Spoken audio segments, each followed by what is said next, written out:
We're so glad that you could spare some time for us, especially during a busy week here. You're the host of WEEI Afternoons and the Six Rings and Football Things podcast, which is hopefully renamed soon after the Super Bowl on Sunday. That's right. That's right. I know we've actually had to, believe it or not, we've actually had to pre-produce production for Sunday night because we go live right after the game with Six Rings. And our tagline is, well, whether we celebrate or commiserate, we do it together. And it's going to be pretty intense on Sunday. So we've actually had to line. It's amazing because I took over for the great Glenn Ordway on the post game show. It used to be just called, the Patriots, the real Patriots post game show. It was Glenn, icons that I grew up listening to on Boston Sports Radio with Steve Diossi, Fred Smirlis. And it was always like your drunk uncles at like the VFW, just hanging out, Barry and Bud Longnecks, talking inappropriately about the Patriots and everything else your dad and his degenerate friends talked about. And then a few years ago, after Glenn was done with his show in the afternoons, they moved on to myself and Andy Hart, who were their more Patriot-centric hosts that they had at the station. And we named it Six Rings. And that was during the 2022 season when Bill Belichick thought it would be a good idea to reverse engineer Mac Jones's development by giving him a defensive coordinator for an offensive coordinator. So all we knew on the postgame show and the subsequent Six Rings podcast for 3+ seasons was hell, heartbreak, and hassle. Like it was not fun. Like just like the same when I used to work for the Patriots and I was the in-stadium host and the jolly jester on the Jumbotron. I was, bright, shiny object over here, everybody. Isn't this fun? Oh, look here's some JetBlue tickets so you can not come to Gillette Stadium and watch the Patriots get their asses handed to them time and again. So this season has been wild because the podcasts are doing great. Pats fans are excited once again. There's joy in the hearts of Foxborough faithful and Patriots Nation. And the post-game show has been lively. And I almost don't know what to do with that. Like, this, it feels weird, like generating content once again without Tom Brady being, centric to or at the helm of everything that's going on. Instead, right now, Tom Brady is pissing off every Patriots fan within sound of his voice by pretending like he doesn't know from whence he came. Tommy, you know better, guy. You know better. Well, that was going to be Rich's first question. Yeah. My first question was like, oh, hey, Fitzy, did you get a dog in this fight? but now that's already old news. So Well, see, the thing though, like the problem is Tom, like it's like years.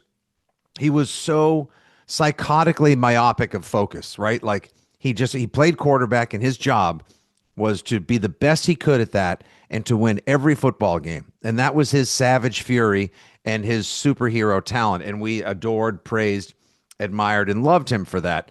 And he was all of us, just like the same. Like Brady was the best of us, and Belichick was, even though he was so great at this, the worst of us. Like our best selves being from New England would be Tom Brady, right? Like the way we see ourselves. We're beautiful, we're awesome, we're successful, we're talented. And Belichick was our bad attitudes, our lousy weather, our traffic, right? But we couldn't live without either one of them. Now that Brady's done playing football, I feel like he's been on this long wandering search to try to figure out what to do with himself next, or like so he's dabbling in ownership. He's also a broadcaster on Fox. He's an air fryer salesman. He's a pizza spokesman. He's a Delta marketing manager. He's now just like Mr. Everything but who he used to be. And it's kind of corporatized him. So I feel like that's sort of removed a little bit of the soul. Like, look, when last week for Fox, he put out his Tom Brady LFG awards. Did he pick Mike Vrabel as coach of the year? No, he picked 4 coaches. Like, he's afraid to make a choice. He's afraid to upset anybody. And the funny thing is, in trying not to upset anybody with his comments, he's pissed everybody off. Most especially a lot of the guys that he used to play alongside, like the Will Forks and the Brewskis and the Ty Laws and the whatnots. And it's a shame. I was like, oh, what are we gonna do? Build another statue of you protesting something outside of the stadium to get you to love us again, Tom? Come on. You have Drake May on your show, WEEI Afternoons, once a week during the football season. What Yep. stands out about Drake as a guy dealing with Boston media? Um, his his earnest unflappability is really remarkable. Like he is who he is and as advertised, you know. I like to joke around and say like he's either like Cracker Barrel Josh Allen or Waffle House John Elway, you know, like he's got all of those talents but he's just like he truly is like um a slightly sensitive, soft-hearted, but very humble, well-rooted, grounded kid that loves family, loves football, and has faith. You know, he mentions his love of the Lord and going to church all the time. He married his junior high school sweetheart. She's like a little American doll. She's just like the pure as the driven snow. Like there's something, and he doesn't get too high and doesn't get too low. Like that's why it was so remarkable to see that clip of him uh, after he ran on the that naked boot when he ran 7 yards to get the first down to seal the deal in Denver in the AFC Championship, when he like got all fired up and said, "That's how you do that. That's how you do that." Yeah, like we don't really see that from him because he always his highs are not too high and his lows are not too low. And I've asked him how he maintains that. And he says it's just through his discipline and just always making sure, like, you know, he does his work. He goes to bed early. He tries to eat right. Like, he's just a good kid. Really, I mean, he's 23, but he's still really, he's not even done developing mentally, cerebrally, physically. Like, he's got so much growing to do that it makes it extra remarkable to me to see how talented and accomplished he is at the age of 23. It's really remarkable. And he does love, I will say, he does love a little extra praise and some compliments too. Like I made a point of trying to mention throughout the season, um, my kids were a little too young to really experience and appreciate the Brady Belichick years, but they used to when they would see the Flying Elvis logo, they would say, "Oh, Tom Brady, that's who Daddy loves," and it's true. And I named one of the kids Thomas, and and his middle name is William, so you guys can do the math on that one. Um, but they love Drake May too, and like he really is. Drake Mania is running wild all over New England now with signs and billboards and beers named after him and the Drake May Lover Instagram account and all this. It's crazy how people have just gone bananas for this kid. But I get it. But I in our final interview before the Super Bowl, I asked him. I said, "Do you ever take a minute to just stop and think, during the AFC Championship when you made that run?" I know you're in the moment and you're trying to get a first down and send your team to the Super Bowl and be the best you can be on the field. But do you ever stop and allow yourself to think that at that moment, literally millions of people who couldn't on that particular day, mostly in New England, go to the bars and the breweries and wherever they wanted to go because we were in the middle of the biggest snowstorm in decades, all those people were jumping up and down and hugging and high-fiving and crying and celebrating and cracking beers and taking their shirts off and jumping out into their front lawn and doing, middle of the snowstorm angels and whatnot. And he said, yeah, he does. He does allow himself to do that. And he actually, like the rest of us, goes back and watches fan reaction videos all the time because it makes him feel really good knowing he did something that made other people happy. That's Yeah, awesome. I hope when they win on Sunday, him and Hunter Henry do the Tom Brady and Gronk video that they made a few years ago. Bump, bump, bump, Yeah, bump. We uh, ain't going nowhere. Yeah. that would be amazing. That'd be like, all right, Tom, move on. Yeah. Well, but you know what? At the same time, like I think this is kind of like the way Mike Vrabel has conducted the entire operation all year. He didn't, he like the whole thing, like he said back in January 3rd, to think what he's done now, 13 months later. Mike Vrabel, Coach of the Year, first year. Robert Kraft writing all those checks with a lot of zeros at the end of it to bid Gerard Mayo and the coaching staff and the people that were there brought in there, all just basically doing jazz, trying to figure out what the hell they were doing last Yeah. year. But to bring in Mike Vrabel like he should have in 2024, undo that wrong, give him the autonomy to bring in his people, hire the right guys, and do things the way that he wanted to do this year. Gutting that roster, like he said, removing entitlement from the building, earning the right to be there, winning against bad football, and trying to celebrate in victory as opposed to defeat. It's been absolutely remarkable. But they got rid of all those captains and changed the way they did things. You don't hear the Teddy Bruschi, Matthew Slater. How do we feel about? Oh yeah, like they do things their way. So it's continuing a legacy, but it's not being, like married to the past or like I think it's actually freed them up to be who they want to and need to be, which has allowed this team to take flight. And it's just one of the many remarkable things that he's done in establishing the Patriot way, if you will, but an entirely new culture. Yeah, and I think it's Mike Verbal now, actually.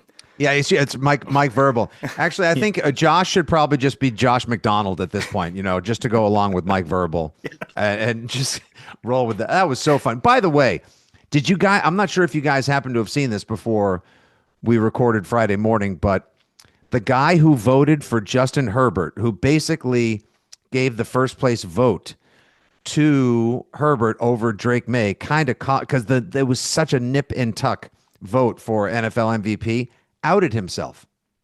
Wow. It was Sam Monson.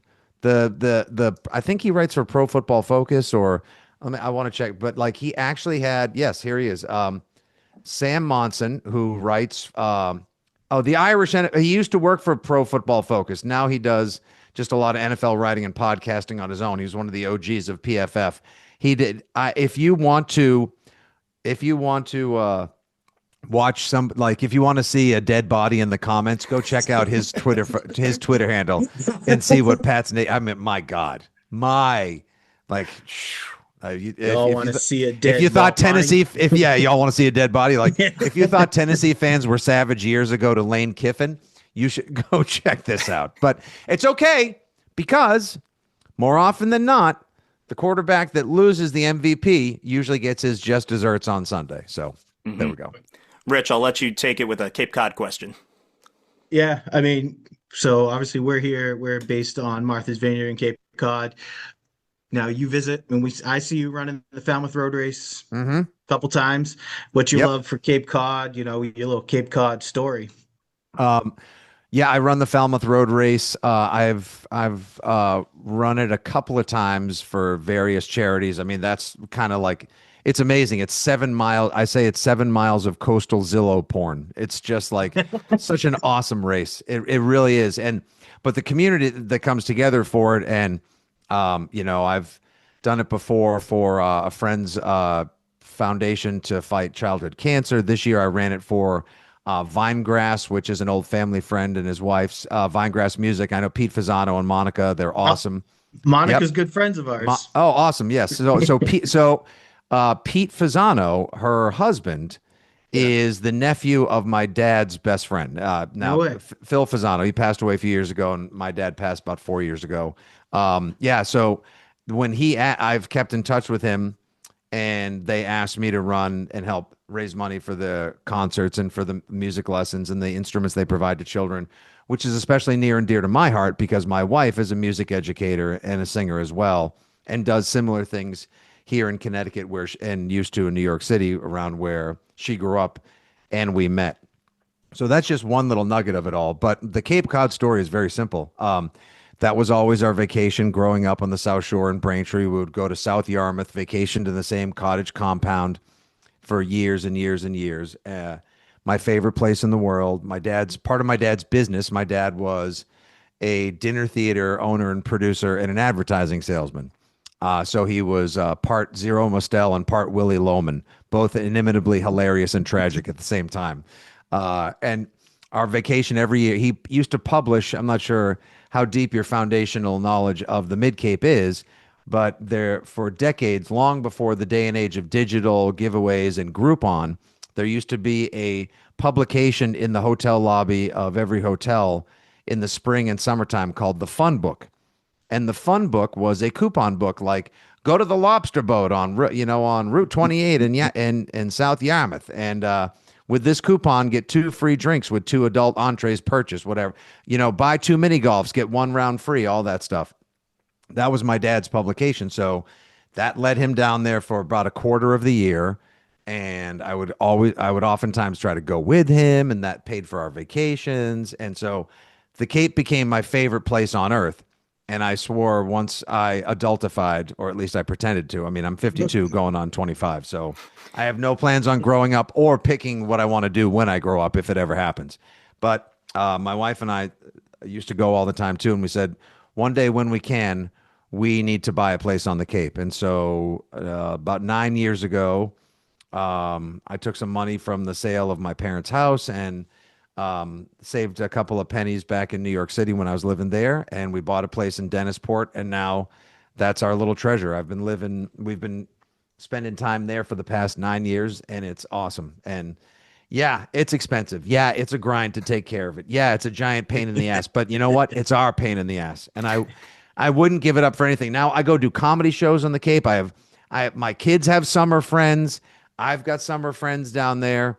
Um, all the places I go, the Cleat and Anchor's around the corner from us. I'm friendly with the owners and the chefs there, and they curate like the best beer list on the Cape. The Red Nun is like and Dennisport is home to us.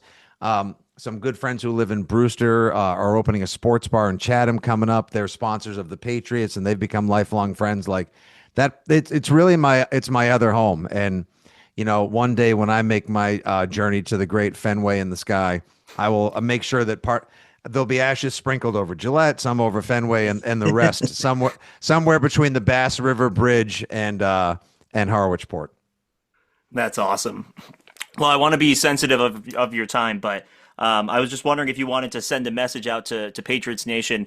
This is going to air the morning of the Super Bowl. What do you have to say to Pats Nation? Remember, everybody, you didn't come this far only to come this far. And yes, this team is way ahead of schedule. And there are likely great years to come for Drake May and Mike Vrabel and the entire Patriots operation, Pats fandom, and all of Patriots Nation.